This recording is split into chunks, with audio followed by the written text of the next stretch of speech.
Let's talk hormone levels and PCOS, because last week I had a panel of 12 different tests ran to check my PCOS, to check to see if my hormones were working properly and to see if I was ovulating. Unfortunately, my levels came back consistent with severe PCOS and my body is not working the way it is supposed to.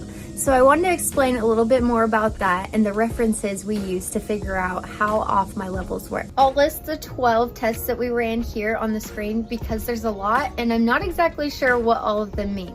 But let's talk about the important ones. Most importantly, we have an HCG test, which mine came back negative, but we already knew that. The next two important hormones that were tested were my insulin levels and my thyroid levels, because both typically cause problems with women with PCOS. But thankfully, my insulin and my thyroid levels came back perfect. That's important because a lot of y'all have asked if I've ever tried metformin, and it's just something I've never really needed. Now let's start to talk about where things started to take a little bit of a nosedive. Testosterone. For a woman, a good range is between 2 and 45. This panel of blood work, my testosterone levels came back at 62.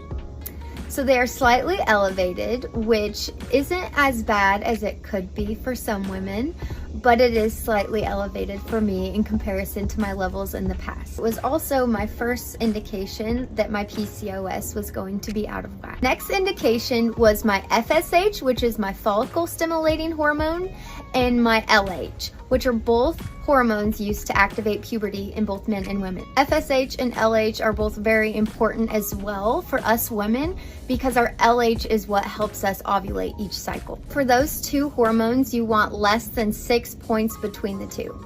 This panel, my FSH came back at 10.9 and my LH came back at 27.9.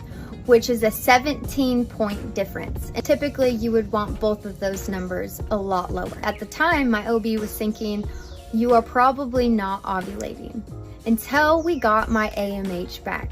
And then we knew for sure. And here's why. AMH is a hormone tested to check your ovarian reserve. You want your AMH levels to be between 0.5 and 3.5.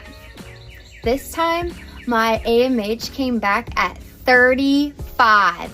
So between my LH being above 19 and it's at 27.9, AMH being 35, I'm technically in a post-menopausal state.